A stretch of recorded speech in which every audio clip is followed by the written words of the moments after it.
I gave my sister the greatest gift, and she stole the only thing I couldn't replace. My name's Elena, and I'm 32 years old. I never thought the person I trusted most would become my greatest enemy. But before I tell you how my life unraveled, you need to understand the choice that set everything in motion. For as long as I can remember, I dreamed of being a mother. My husband and I built our marriage on love, laughter, and the promise of a family. We talked about baby names late at night, whispered about nursery colors, and imagined tiny footsteps echoing through our home. It was the kind of life people envy: stable, warm, full of hope. But life has a cruel way of testing dreams. After years of trying, the doctors told me what I already feared. I couldn't carry a child. The words shattered me, but my husband held me close, promising we'd find another way. And then, almost like fate, my sister stepped forward. She offered to carry our baby. She said it was the least she could do for me, that she wanted to give me the happiness I deserved. I remember crying into her arms, overwhelmed by gratitude. She was my sister, my confidant, the one person I believed would never betray me. I thought her sacrifice was proof of her love. I thought I was safe. At first, everything felt perfect. My husband smiled more, my sister glowed with purpose, and I felt hope returning to me. We were building something together, a family born not just of blood, but of trust. I told myself this was the beginning of a beautiful chapter. But even in those moments of joy, there were shadows I didn't want to see. The way my husband's eyes lingered on her when he thought I wasn't looking. The way she laughed at his jokes a little too long. I brushed it off, convincing myself it was nothing. After all, she was carrying our child. What bond could be stronger than that? I didn't realize then that the bond forming between them wasn't about me at all. It was about something else, something I wasn't meant to witness. Looking back, I see the cracks that were already spreading beneath the surface. I see the signs I ignored, the whispers I silenced, the truths I refused to face. I thought I was building a family. Instead, I was building my own downfall.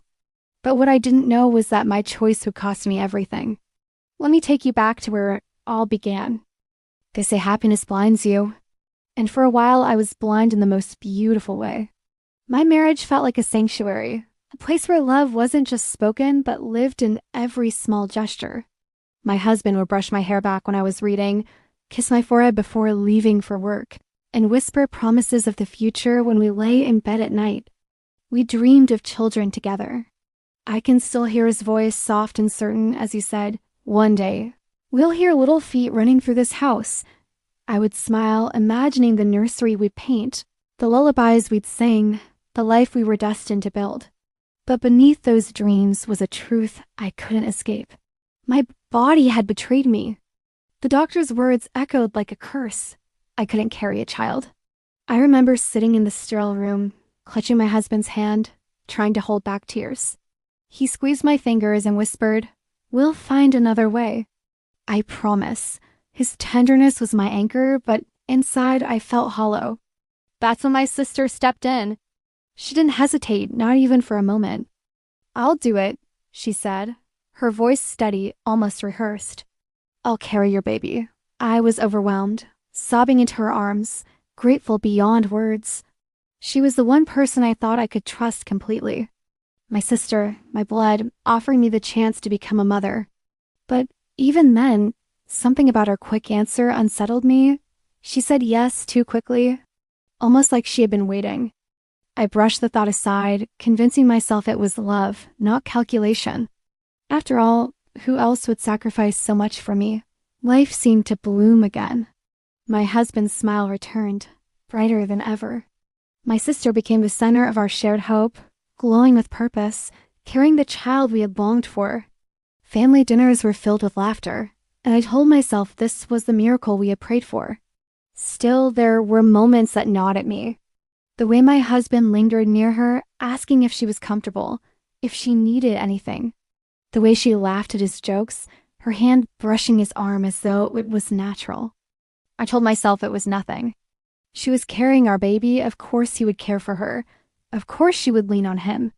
But late at night, when I lay awake staring at the ceiling, doubts crept in. Was I imagining things? Or was there something unspoken between them? I silenced those thoughts, burying them under gratitude. I couldn't afford suspicion. Not when my dream of motherhood depended on her. I wanted to believe in perfection.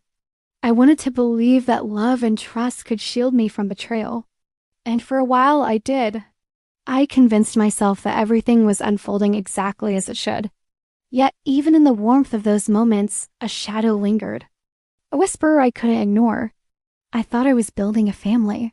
Instead, I was building my own downfall. At first, everything seemed perfect. But perfection has cracks you don't see until it's too late. Carrying my child made her glow. But it wasn't just the pregnancy. At first, I was overwhelmed with gratitude. Watching my sister's body change, knowing she was carrying a life I'd longed for, filled me with awe. I would sit beside her, hand resting gently on her stomach, whispering promises to the baby inside. "I'll be the best mother I can be," I said, my voice trembling with hope. She would smile, almost indulgently, as if she were the one granting me permission to dream. Family gatherings became celebrations. My parents beamed with pride, my husband hovered protectively, and my sister basked in the attention. Everyone praised her sacrifice, calling her selfless, calling her strong. I joined in, telling her how much I loved her, how I could never repay her. And yet, beneath my gratitude, a strange unease began to stir. I noticed how my husband's eyes lingered on her. At first, I told myself it was natural. She was carrying his child too. But the way he leaned in when she spoke, the way his laughter seemed louder when she was near, unsettled me. One evening after dinner, I caught them in the kitchen. He was pouring her tea, his hand brushing hers as he passed the cup. She laughed softly, her eyes meeting his in a way that made my stomach twist. I stepped into the room, forcing a smile. "What's so funny?" I asked. They exchanged a glance, quick and subtle, before my sister said, "Oh, nothing. Just a silly story." I wanted to believe her. I wanted to believe them both. But the image of their shared looks stayed with me, gnawing at the edges of my mind. Still, I buried my doubts. I told myself I was being paranoid, that my insecurities were twisting innocent moments into something darker. My husband loved me. My sister was helping me. What bond could be stronger than the one we shared? But the cracks widened. At family dinners, he would ask her if she was comfortable, if she needed more pillows, if she wanted him to drive her home. His concerns seemed endless, almost obsessive. And she accepted it with a smile, leaning into his attention as though it belonged to her. I tried to dismiss it. "He's just being kind," I whispered to myself. "She's carrying our baby. Of course he cares." But late at night, when I lay awake listening to his steady breathing beside me, I wondered if his kindness was meant for me at all. There were moments when I caught them exchanging looks I wasn't meant to see.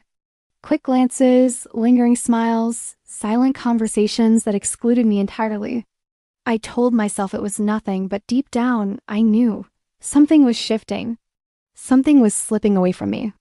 One afternoon, I walked into the living room to find them sitting close together on the couch. My sister's hand rested on her belly, and my husband's hand rested just beside hers, almost touching. They were laughing, their voices low, intimate. I froze in the doorway, my heart pounding. "What's going on?" I asked, forcing cheer into my tone. My husband looked up, startled, and said, "We were just talking about baby names." Baby names. The words should have filled me with joy. Instead, they felt like a knife twisting in my chest. Why were they choosing names without me? Why did it feel like they were building a world where I didn't belong? I tried to reclaim my place. I threw myself into planning the nursery, buying tiny clothes, imagining bedtime stories. I told myself this was my child, my family, my future. But every time I looked at them together, I felt like an outsider in my own life. My sister's glow wasn't just from the pregnancy. It was from something else, something I couldn't yet name. And then one night, I found out why. The man I loved chose my sister, while she carried my child. I remember the night it happened with a clarity that still burns. The house was quiet, the kind of silence that feels heavy, like it's waiting to break. My husband sat across from me, his face pale, his hands trembling. I thought he was about to tell me something about the baby, maybe a complication, maybe a fear. But what he said was worse than anything I could have imagined. "I need to tell you the truth," he whispered, his eyes refusing to meet mine. I have feelings for her. At first, I didn't understand. My mind refused to process the words. "Feelings for who?" I asked, my voice sharp, demanding. He swallowed hard and then he said it. "For your sister." The world tilted. My chest tightened, my breath caught, and for a moment I thought I might faint.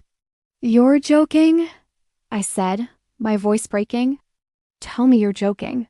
But he didn't laugh. He didn't deny it. He just sat there silent, guilty, broken. Rage surged through me, hot and uncontrollable.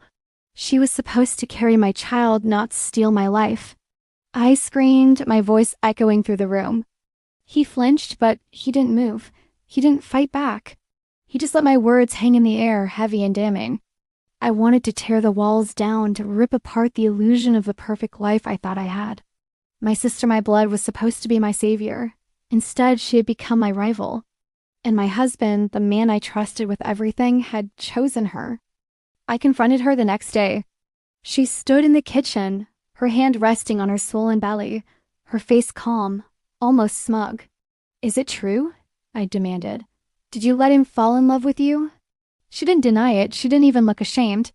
"It wasn't planned," she said softly, her eyes meeting mine with a strange defiance. "But it happened." "It happened?" I spat the words like poison. "You were supposed to carry my child, not steal my life." Her lips trembled, but she didn't back down. "I didn't mean for this," she whispered. "But maybe it was meant to be. Meant to be." The phrase echoed in my head, twisting into something cruel. How could betrayal ever be meant to be? I turned to the audience of my own pain, to you listening now. Tell me, what would you have done if your own blood betrayed you? If the person you trusted most became the thief of your happiness, would you forgive? Would you fight? Or would you, like me, begin to plan revenge? I tried to reason with my husband, to remind him of the vows we made, the dreams we shared. "She's carrying our child," I said, my voice trembling. "That doesn't make her yours." "That doesn't erase me." But he looked at me with eyes I no longer recognized. "I can't help how I feel," he said. "She understands me in ways you don't." The words cut deeper than any blade. "She understands me in ways you don't." As if my years of love, my sacrifices, my devotion meant nothing, as if I had already been replaced. Bitterness consumed me. I replayed every moment, every laugh they shared, every glance I ignored. It all made sense now. The closeness, the whispers, the secret smiles, they weren't innocent. They were building something behind my back, something meant to destroy me. I wanted to scream, to tear them apart, to make them feel the pain they'd inflicted on me. But instead, I stood frozen, my heart shattering piece by piece. That night, I lay awake, staring at the ceiling, listening to the sound of his breathing beside me. I wondered how long he'd been lying to me, how long she had been waiting to take what was mine. And in the darkness, a thought began to form. Revenge. Not just anger, not just bitterness, but a plan. Because he didn't just choose her, he chose her over me and over our baby. From that moment, revenge wasn't just an option. It was inevitable. They thought I was powerless. They forgot I was the mother. In the days after his confession, I felt like a ghost in my own home. My husband's words were played endlessly in my mind, each syllable cutting deeper than the last. My sister's calm defiance haunted me, her face etched into every corner of my thoughts. I was broken, hollow, stripped of the life I thought I had. But grief has a way of transforming. Bitterness hardened into something sharper. Pain became fuel. And slowly, I began to change. I stopped crying at night. I stopped begging for answers. Instead, I started watching, observing, calculating. Every glance between them, every whispered conversation, every moment they thought I wasn't looking, I sorted away. They believed I was defeated, too fragile to fight back. But inside, I was becoming something else. Not a wife, not a sister, an avenger. I started planning, but I won't tell you yet what I planned. Not here, not now. You'll have to wait because the details matter and the timing was everything. What I will tell you is this: revenge isn't born in a single moment. It grows like a shadow until it consumes you completely. My sister tried to maintain civility, as if nothing had changed. She would smile at me, ask how I was feeling, offer me tea. Her voice was sweet, but her eyes betrayed her. They were cold, calculating, almost daring me to confront her again. One afternoon, I sat across from her at the kitchen table. She placed her hand on her belly, stroking it absent-mindedly. "He's been so supportive," she said, her tone dripping with satisfaction. "I don't know what I would do without him." I forced a smile, though my jaw ached from the effort. "Yes," I replied, my voice icy. "You've taken so much from me already. Why not take him too?" Her lips parted, but she didn't answer. Instead, she looked away, feigning innocence. That silence told me everything I needed to know. Our exchanges became a dance of false civility. She pretended to care, and I pretended to believe her. But beneath the surface, we both knew the truth. She had stolen my husband's heart, and she thought she had won. But she underestimated me. I began to speak less, but think more. I let them believe I was fading, that I was too broken to resist. I let them grow comfortable in their betrayal, confident in their stolen love. And all the while, I was sharpening my resolve.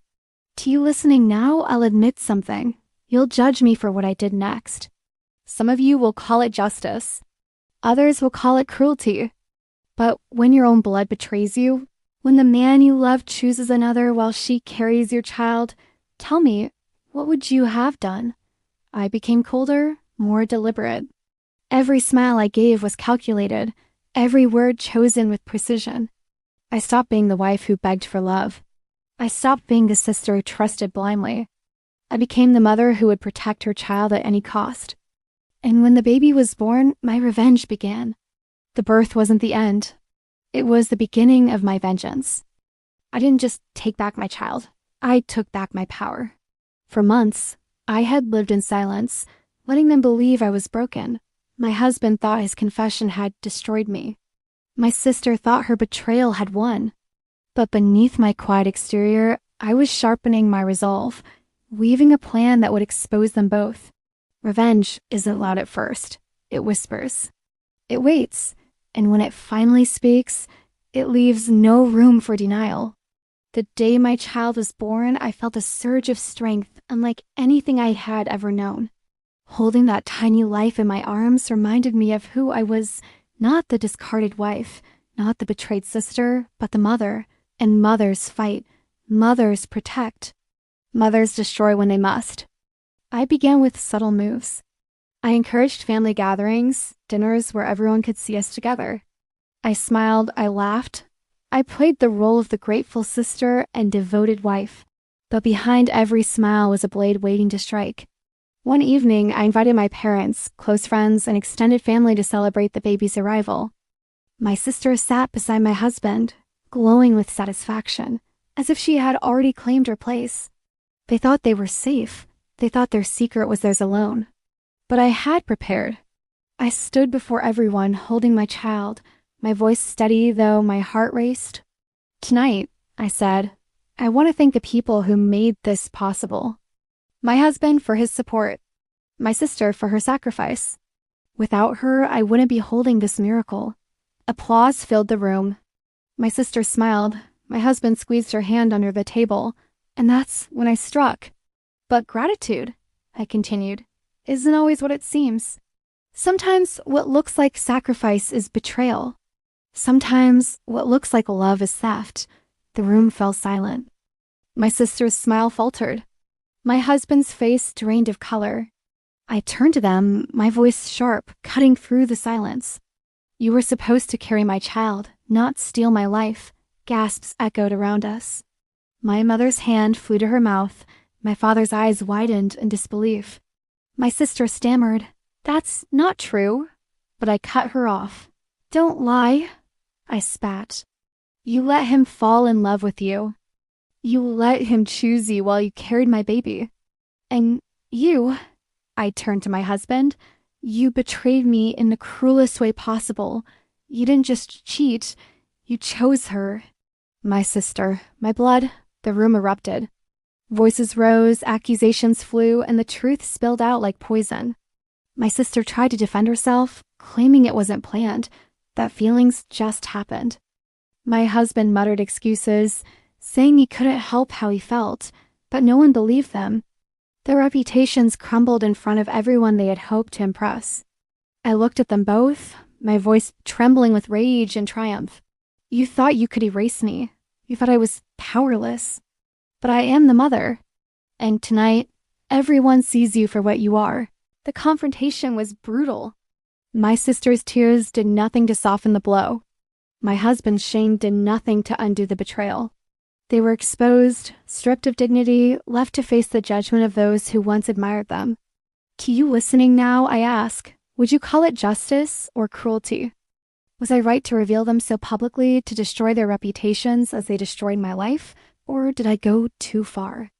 I don't know the answer. I only know that in that moment, I felt powerful. I felt vindicated. I had taken back what was mine, not just my child, but my voice, my place, my strength. But revenge has consequences. And mine was waiting. But power comes with a price, one I wasn't ready to pay. Revenge gave me justice, but it also gave me scars. In the aftermath of that night, when their betrayal was laid bare for everyone to see, I thought I would feel whole again. I thought exposing them would heal me, that reclaiming my power would finally silence the ache inside my chest.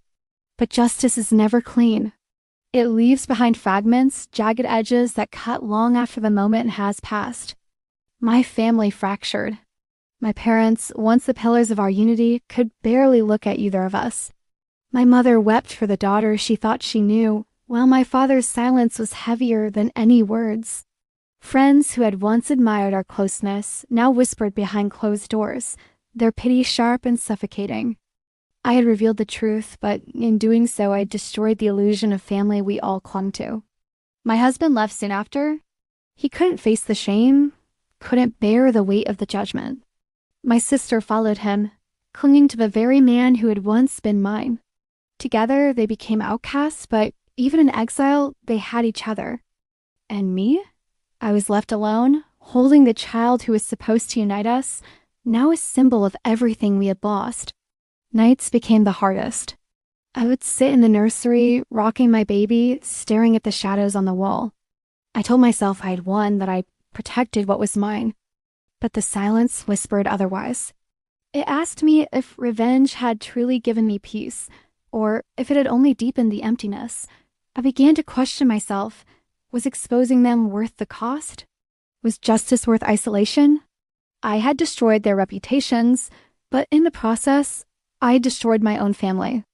The bitterness lingered, heavy and unrelenting, reminding me that victory can feel like defeat when it leaves you alone. There's one truth I haven't told you yet. The secret that keeps me awake at night. Even after everything, even after the betrayal, the lies, the humiliation, I sometimes wonder if they were happier together than they ever were with me. And that thought, that possibility is the cruelest punishment of all. One chose my sister to carry my baby. And in the end, she carried away everything.